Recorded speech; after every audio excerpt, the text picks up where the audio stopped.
해외 크루즈 여행이 다시 활기를 띠며 선상에서는 요즘 유독 한나라 승객들의 이야기가 자주 오르내리고 있습니다. 바로 한국인 승객들에 대한 극찬입니다. 정해진 시간에 정확히 줄을 서고 말 한마디에도 예의를 지키며 심지어 낯선 사람을 위해 자리까지 양보하는 그들의 모습은 여러 국적의 손님을 맞이해 온 승무원들조차 감탄하게 만들었다고 합니다. 오늘 소개할 주인공 엘레나 로드리게스는 스페인 바르셀로나 출신의 크루즈 승무원입니다. 처음 그녀는 아시아 승객들에 대한 부정적인 인식으로 가득 차 있었고 한국행 노선이 배정되었을 때조차 기대보다는 걱정이 앞섰다고 말합니다. 하지만 단 한 번의 항해로 그녀의 시선은 완전히 바뀌었습니다. 그녀는 왜 한국인만은 달랐다고 말하는 걸까요? 그리고 그 만남은 어떻게 그녀의 인생까지 바꿔놓았을까요? 지금부터 엘레나가 경험한 조용한 충격의 순간을 함께 따라가 보시죠. 제 이름은 엘레나 로드리게스, 스페인 바르셀로나 출신의 크루즈 승무원입니다. 지중해의 뜨거운 태양 아래서 자란 저는 열정적인 성격과 함께 완벽주의적 기질을 타고났어요. 크루즈 승무원이라는 직업을 선택한 것도 어쩌면 그런 이유 때문이었습니다. 화려한 유니폼을 입고 세계 곳곳을 누비며 최고급 서비스를 제공한다는 사실이 저를 설레게 했어요. 유럽 노선에서 7년간 일하며 저는 나름의 서비스 철학을 만들어냈습니다. 우아함과 품격이 그 중심에 있었죠. 포도주를 따를 때의 각도부터 고객과 대화할 때의 미소까지 모든 것에 세심한 규칙을 적용했어요. 특히 저희 블루 오션 크루즈는 유럽 상류층이 즐겨 찾는 곳이었기에 손님들 역시 그에 맞는 예절과 기대치를 가지고 있었습니다. 엘레나, 당신의 서비스는 항상 완벽해. 영국 귀족 출신의 한 고객이 건넨 칭찬을 잊을 수 없어요. 그런 순간이 제게는 무엇보다 값진 보상이었습니다. 기품 있는 손님들과 함께하는 항해는 저의 자부심이었어요. 그들은 요구사항을 명확히 전달하되 결코 무례하지 않았고 서비스에 감사할 줄 알았습니다. 하지만 인생은 언제나 예상치 못한 방향으로 흘러가는 법이죠. 회사 내 구조조정으로 인해 저는 새로운 아시아 노선으로 발령받게 되었어요. 처음에는 신선한 경험이 될 거라 기대했습니다. 새로운 문화, 새로운 사람들, 새로운 도전. 이런 생각으로 첫 아시아 항로에 오르던 그날을 지금도 생생히 기억해요. 하지만 현실은 제 기대와는 너무나 달랐습니다. 처음 맞이한 베이징발 상하이행 크루즈에서 저는 문화적 충격을 경험했어요. 탑승 절차부터 달랐습니다. 줄을 서서 차례를 기다리는 대신 많은 중국인 승객들은 앞다투어 입구로 몰려들었어요. 그것은 제가 7년간 유럽에서 보지 못한 광경이었습니다. 줄을 서주세요. 플리즈, 라인. 제 영어와 서툰 중국어가 섞인 외침은 혼잡 속에 묻혀버렸어요. 식당에서의 상황은 더 심각했습니다. 뷔페 테이블 앞에서 음식을 놓고 경쟁하듯 접시에 담아가는 모습, 끊임없이 울리는 호출벨, 그리고 바닥에 흘린 음식물을 무시한 채 지나가는 태도는 저를 당혹스럽게 만들었어요. 이건 서비스가 아니라 전쟁터야. 어느 날 저녁, 동료 승무원 카르멘에게 한숨 섞인 말을 던졌습니다. 그녀 역시 지친 표정으로 고개를 끄덕였어요. 우리의 서비스 기준이 무너지는 듯한 느낌이었습니다. 일본 노선으로 옮겨졌을 때 저는 이번엔 다르겠지라는 기대를 품었어요. 그리고 실제로 달랐습니다. 하지만 그것은 또 다른 형태의 문화적 간극이었어요. 일본 승객들은 지나치게 조용하고 조심스러웠습니다. 무언가를 요청하는 것조차 망설이는 듯했고 직접적인 대화를 피하는 듯한 태도가 저를 답답하게 만들었어요. 괜찮으신가요? 도움이 필요하신 것 같은데요. 제 물음에도 그저 미소로 답하며 괜찮다고만 하는 승객들 때문에 실제로 무엇이 필요한지 파악하기 어려웠습니다. 어떤 때는 분명히 불편해 보이는데도 아무 말도 하지 않아 제가 계속 신경 쓰게 되는 상황이 반복되었어요. 점차 저는 아시아라는 대륙 전체에 대한 부정적인 인식을 갖게 되었습니다. 동양인들은 서비스의 품격을 이해하지 못하는 사람들이라는 편견이 제 마음속에 자리 잡았어요. 중국인들의 무질서와 일본인들의 과도한 침묵은 저의 서비스 철학과 너무나 동떨어져 있었습니다. 특히 힘들었던 것은 감사의 표현이 부족하다고 느꼈던 점이에요. 유럽 승객들은 작은 서비스에도 고마워요, 엘레나라며 이름을 불러주는 정중함이 있었지만 아시아 노선에서는 그런 경험이 드물었습니다. 물론 언어의 장벽도 있었겠지만 그것만으로는 설명되지 않는 차이였어요. 동료들과 휴식 시간에 나누는 대화도 점점 부정적으로 변해갔습니다. 아시아 노선은 징계받은 사람들이 오는 곳이야라는 우스갯소리가 퍼지기도 했어요. 제 안에서는 서비스에 대한 열정이 조금씩 식어가고 있었습니다. 어느 날 저녁 객실로 돌아와 거울 앞에 선 제 모습을 바라보며 생각했어요. 나는 왜 이 일을 하고 있지? 더 이상 즐겁지 않은데. 그때 휴대폰에 새로운 항로 배정 메시지가 도착했습니다. 다음 주부터 한국 노선 담당이라는 내용이었어요. 또 다른 아시아 국가. 저는 깊은 한숨을 내쉬었습니다. 그때까지 저에게 한국은 그저 중국, 일본과 크게 다르지 않은 아시아의 또 다른 나라일 뿐이었어요. 예의 없는 무질서, 혹은 침묵으로 도망치는 소통 부재, 이 두 가지 중 어느 쪽일까 생각하며 저는 지친 몸을 침대에 뉘었습니다. 하지만 운명이란 참 묘한 것이죠. 제가 한국을 향해 출발하던 그 순간 저는 제 인생에서 가장 의미 있는 문화적 충격을 경험하게 될 거라고는 상상조차 하지 못했어요. 그리고 그 경험이 어떻게 저를 완전히 다른 사람으로 변화시킬지도 전혀 알지 못했습니다. 중국 항로에서의 기억은 제 마음속에 깊은 상처로 남아 있었습니다. 첫 항해였던 상하이-칭다오 노선에서는 승객 수가 평소보다 30% 이상 많아 모든 것이 혼잡했어요. 식당에서는 음식을 두고 아우성치듯 몰려드는 광경이 매일같이 펼쳐졌습니다. 특히 뷔페 라인에서 차례를 기다리지 않고 옆으로 새치기하는 행동은 저를 당혹스럽게 만들었어요. 줄을 서주세요. 순서대로 음식을 받으실 수 있습니다. 제가 정중하게 안내해도 대부분은 영어를 이해하지 못하는 듯 했어요. 그럴 때마다 저는 동료 승무원 마리아와 서로를 바라보며 무력감을 느꼈습니다. 마치 저희의 존재가 투명인간처럼 무시되는 느낌이었어요. 한 번은 중국인 단체 관광객 중 한 남성이 자신의 커피가 충분히 뜨겁지 않다며 거의 소리를 지르듯 항의했습니다. 제가 정중히 새 커피를 준비해드리겠다고 했음에도 그는 계속해서 큰 소리로 불만을 토로했어요. 결국 그의 목소리에 주변 모든 승객들의 시선이 집중되었고 저는 얼굴이 화끈거릴 정도로 부끄러움을 느꼈습니다. 이런 사람들에게 최고급 서비스를 제공해야 한다니. 그날 저녁 저는 객실로 돌아와 베개에 얼굴을 묻고 울었어요. 7년간 쌓아온 저의 서비스 자부심이 하루하루 무너져 내리는 것 같았습니다. 특히 힘들었던 것은 감사의 표현이 거의 없다는 점이었어요. 유럽 노선에서는 당연했던 고마워요 한마디가 이곳에서는 너무나 희귀했습니다. 하루는 중국인 가족 승객 중 어린아이가 객실 복도에서 과자를 흘리며 지나갔어요. 부모님은 그것을 무시한 채 지나갔고 결국 제가 청소해야 했습니다. 그 순간 저는 처음으로 이 사람들은 서비스를 받을 자격이 있을까? 라는 생각을 했어요. 물론 전문가로서 그런 감정을 드러내지는 않았지만 내면에서는 분노가 일고 있었습니다. 중국 항로를 마치고 일본 노선으로 옮겨졌을 때 저는 잠시나마 희망을 품었어요.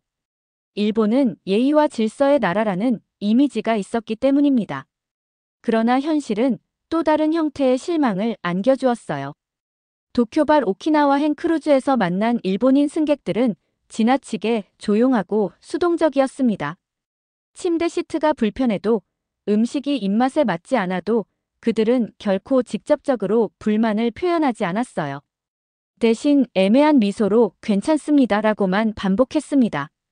한 번은 제가 실수로 일본인 승객의 와인 잔을 엎질렀어요. 유럽이었다면 승객은 즉시 반응하거나 농담으로 상황을 가볍게 만들었을 겁니다. 하지만 그 일본인 신사는 마치 아무 일도 없었다는 듯 고개를 숙이고 자신의 옷을 조용히 닦기 시작했어요. 그 과도한 인내심이 오히려 저를 더 죄책감에 시달리게 했습니다. 정말 괜찮으세요? 제가 새 옷을 가져다 드릴게요. 제가 걱정스럽게 물었지만 그는 그저 작게 고개를 저으며 괜찮습니다. 괜찮습니다라고만 반복했어요. 이런 반응은 저를 더욱 혼란스럽게 만들었습니다. 진심인지 단지 예의상 하는 말인지 구분할 수 없었어요. 식사 시간에도 비슷한 상황이 반복되었습니다. 음식에 대한 피드백을 물으면 대부분 맛있습니다라고만 대답했어요. 하지만 접시에는 거의 손대지 않은 음식이 그대로 남아있는 경우가 많았습니다.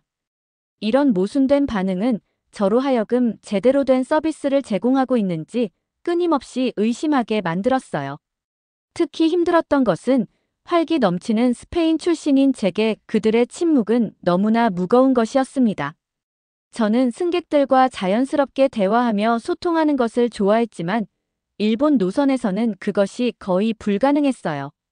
질문에도 단답형으로만 대답하거나 미소로 대신하는 경우가 대부분이었습니다.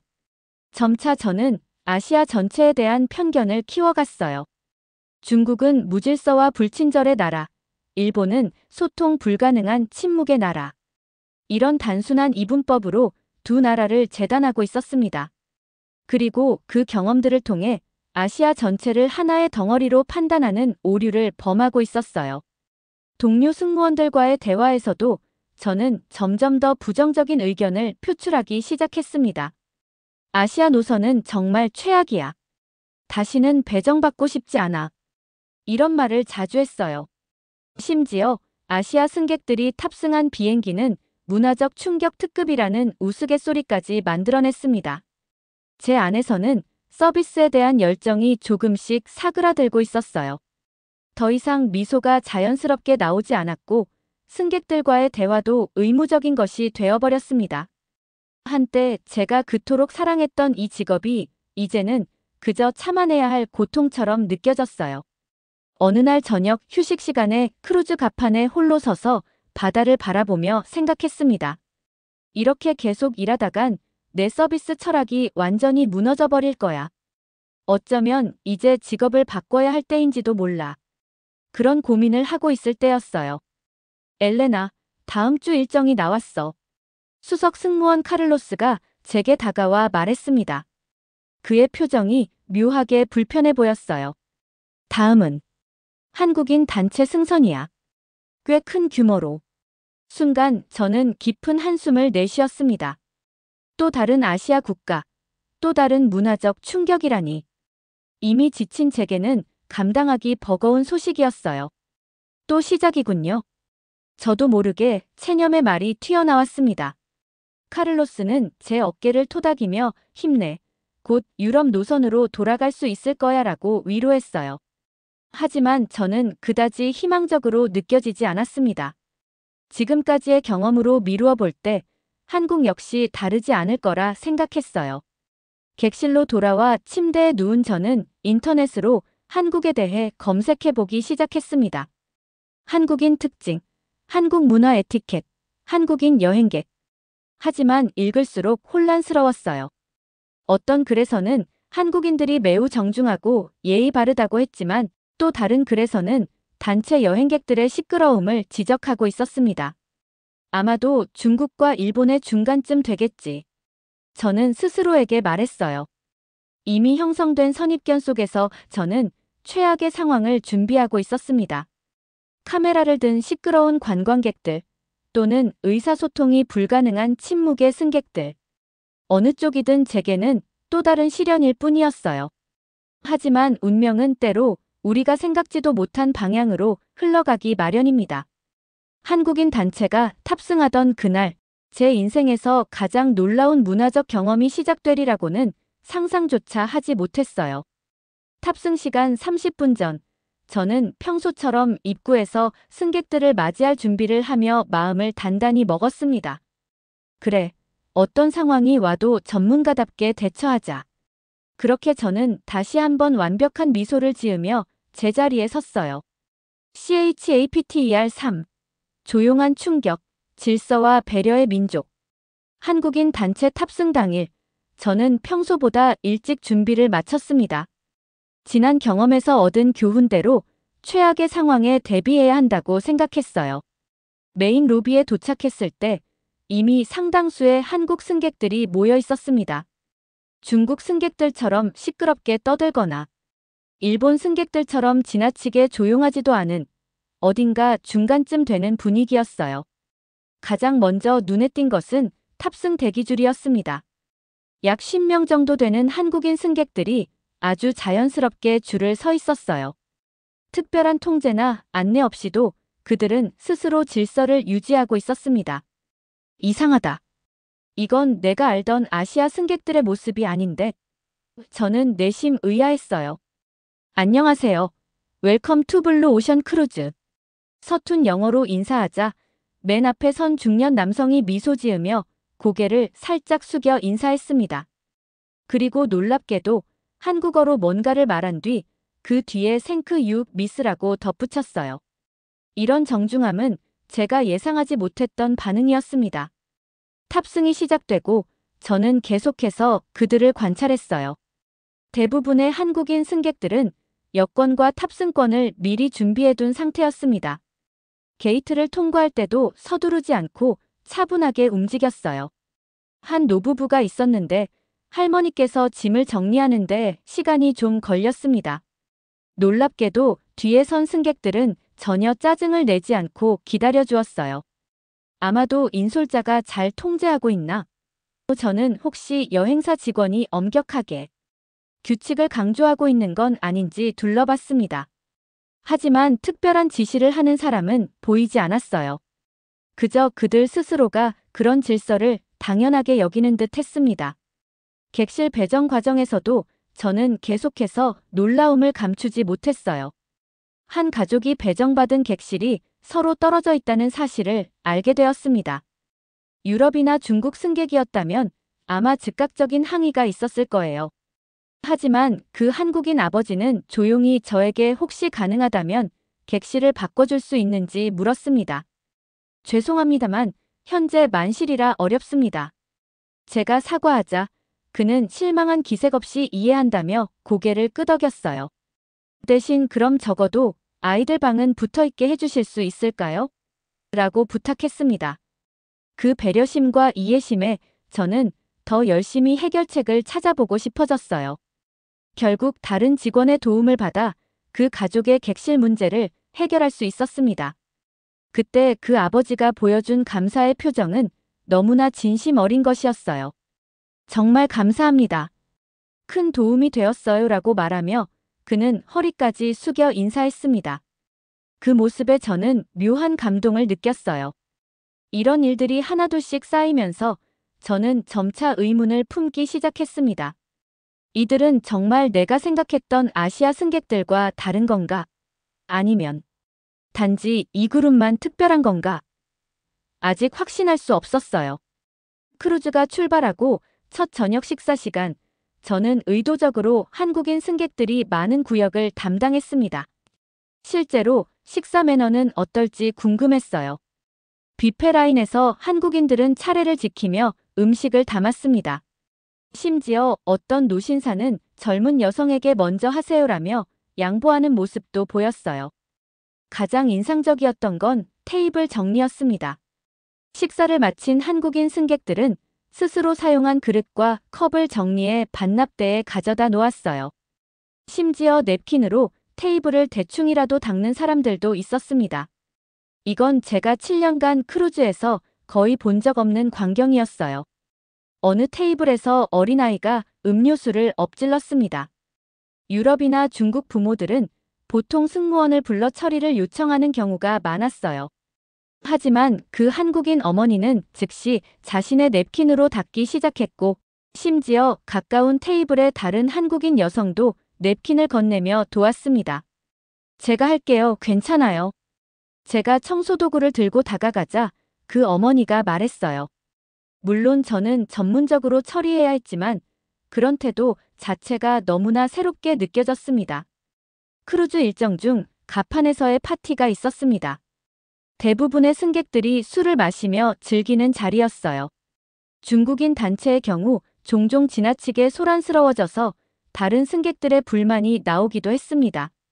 하지만 한국인들은 적당히 즐기되 주변을 배려하는 분위기였어요.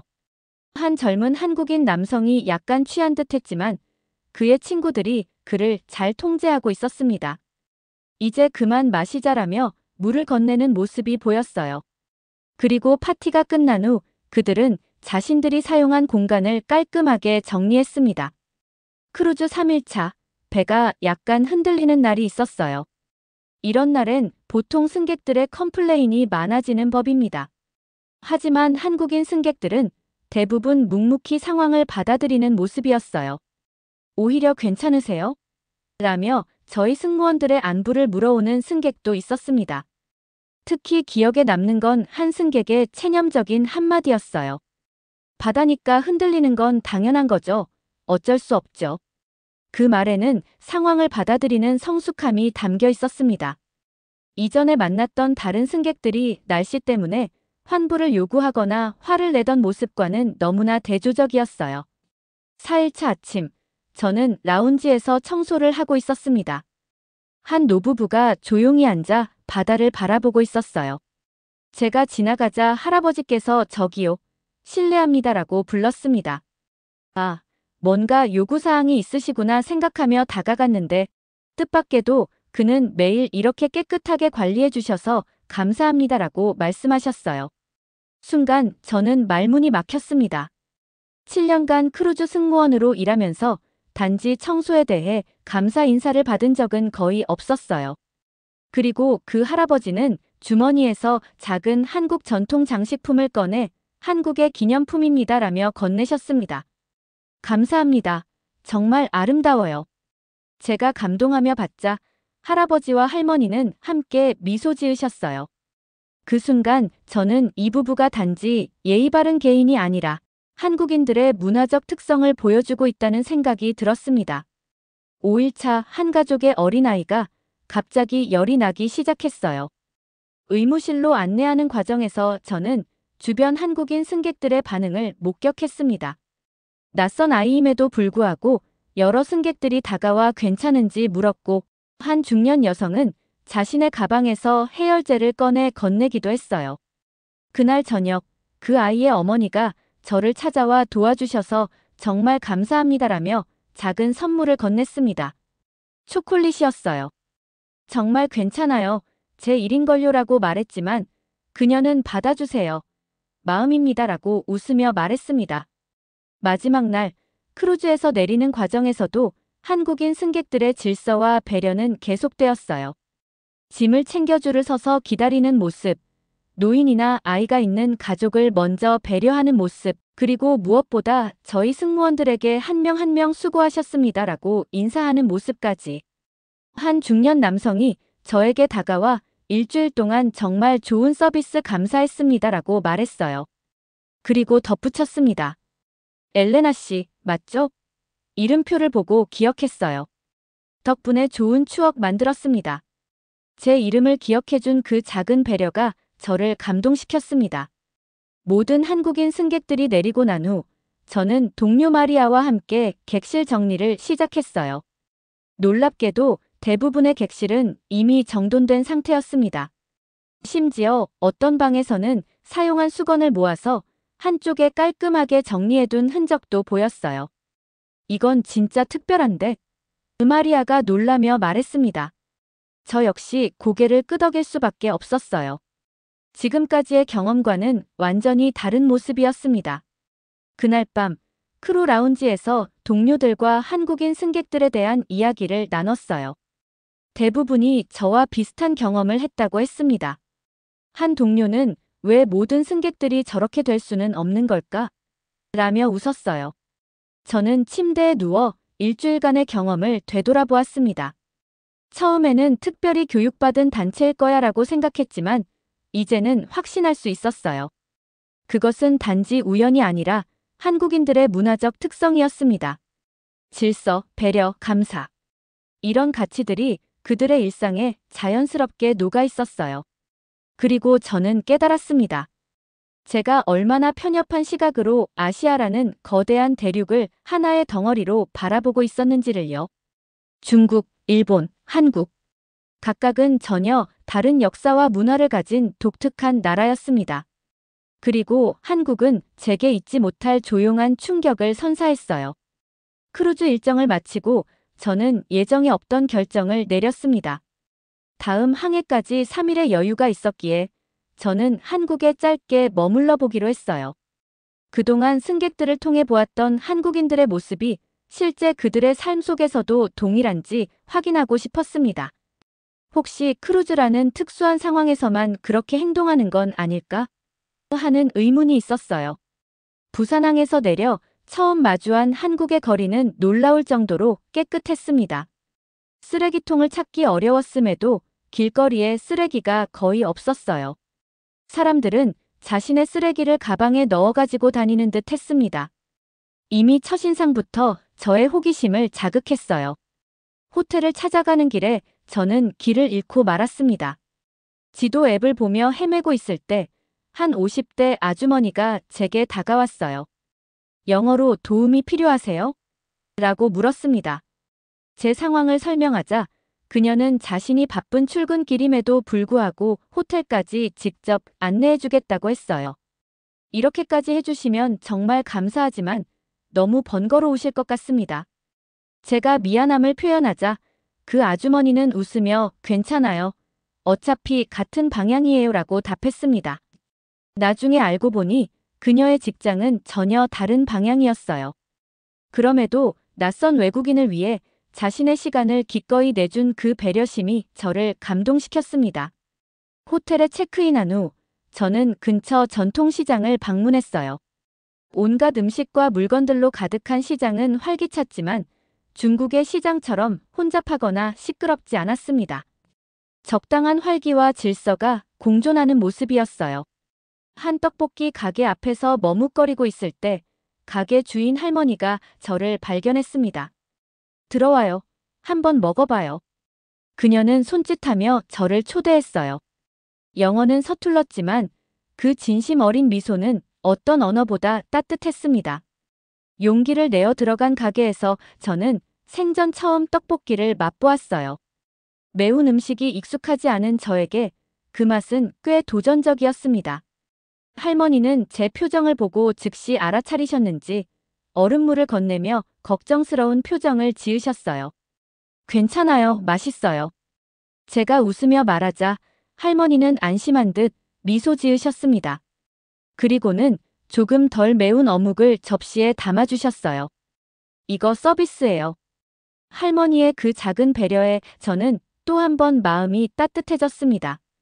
시장을 구경하던 중 한 과일 가게에서 특이한 광경을 목격했어요. 손님이 사과 한 봉지를 사는데 상인은 하나를 더 넣어주고 있었습니다. 비슷한 장면이 다른 가게에서도 반복되었어요. 나중에 알게 된 덧문화는 한국 상인들의 정을 보여주는 작은 표현이었습니다. 저녁에는 해변가 근처 식당에서 해산물을 맛보았어요. 음식을 주문할 때 메뉴판에 영어가 부족해 어려움을 겪고 있는데 옆 테이블의 한국인 가족이 도움을 주겠다고 나섰습니다. 그들은 친절하게 메뉴를 설명해주고 심지어 자신들의 음식도 맛보게 해주었어요. 식사를 마치고 계산할 때 신용카드가 작동하지 않아 당황했습니다.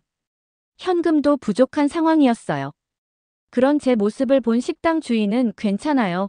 호텔에 가서 해결하고 내일 오셔도 됩니다라고 말했습니다. 낯선 외국인에게 보여준 그 신뢰에 저는 놀라움을 감출 수 없었어요. 다음 날 아침, 저는 작은 카페에서 커피를 마시며 지나가는 사람들을 관찰했습니다. 횡단보도 앞에서 모든 사람들이 신호를 기다리는 모습, 버스를 탈 때 질서정연하게 줄을 서는 모습, 그리고 어른들이 아이들에게 양보하는 작은 순간들까지. 이 모든 것이 자연스럽게 이루어지고 있었어요. 오후에는 근처 공원을 산책했습니다. 한 벤치에 앉아 있을 때 어떤 할아버지가 옆에 앉으셨어요. 그는 영어를 거의 하지 못했지만 몸짓과 표정으로 대화를 시도하셨습니다. 그리고 자신의 간식인 홍시를 나눠주셨어요. 언어가 통하지 않아도 전해지는 그 따뜻함이 인상적이었습니다. 마지막 날, 저는 호텔 로비에서 체크아웃을 기다리며 지난 3일간의 경험을 되돌아보았어요. 중국과 일본에서도 물론 친절한 사람들을 만났지만 한국에서 경험한 이 일상적인 배려는 무언가 달랐습니다. 그것은 특별한 상황이 아닌 그들 문화의 자연스러운 일부였어요. 비행기를 타기 위해 공항으로 향하는 택시 안에서 저는 제가 얼마나 무지했는지 깨달았습니다. 동양은 불편하고 피곤하다라는 제 편견이 얼마나 잘못된 것이었는지, 그리고 그런 단순한 일반화가 얼마나 위험한 것인지 말이에요. 이제 저는 아시아를 하나의 거대한 덩어리로 보지 않게 되었습니다. 각 나라마다, 심지어 같은 나라 안에서도 다양한 문화와 사람들이 존재한다는 당연한 사실을 비로소 이해하게 되었어요. 그리고 특히 한국이라는 나라는 제 마음속에 특별한 장소로 자리 잡게 되었습니다. 스페인으로 돌아가는 비행기 안에서 저는 앞으로의 계획을 세웠어요. 언젠가 휴가를 내서 한국을 다시 방문하고 이번에는 서울과 제주도 같은 다른 지역도 둘러보고 싶었습니다. 그리고 가능하다면 한국어도 조금이라도 배워보고 싶다는 생각이 들었어요. 무엇보다 제 서비스 철학에도 변화가 생겼습니다. 단순히 우아함과 품격만을 중시했던 과거와 달리 이제 저는 배려와 존중의 가치를 더 깊이 이해하게 되었어요. 화려한 겉모습보다 진정성 있는 마음가짐이 더 중요하다는 것을 한국인들을 통해 배웠습니다. 크루즈로 돌아온 첫날, 동료들은 제게 한국에서의 경험을 물었어요. 제가 열정적으로 한국의 문화와 사람들에 대해 이야기하자 그들은 놀란 표정을 지었습니다. 엘레나가 이렇게 아시아 국가에 대해 칭찬을 한다니 믿기지 않는데, 한 동료가 농담처럼 말했어요. 저는 미소를 지으며 대답했습니다. 우리 모두 편견을 가지고 있어. 하지만 중요한 건 그것을 깨달았을 때 변화할 수 있는 용기야. 그리고 저는 그 동료에게 제가 한국에서 받은 작은 선물, 그 전통 장식품을 보여주었어요. 이제 새로운 항해가 시작됩니다. 어떤 국적의 승객이든 어떤 문화적 배경을 가졌든 저는 더 이상 쉽게 판단하지 않으려 합니다. 대신 그들의 이야기에 귀 기울이고 그들의 문화를 존중하며 무엇보다 한국에서 배운 배려의 마음을 제 서비스에 담으려 해요. 가끔 힘든 순간이 오면 저는 한국에서의 기억을 떠올립니다. 길을 안내해준 아주머니, 떡볶이를 권한 할머니, 홍시를 나눠준 할아버지. 이름도 모르는 그들이 제게 가르쳐준 삶의 지혜를 생각하며 저도 누군가에게 그런 따뜻한 기억을 남기는 사람이 되고 싶다고 다짐해요.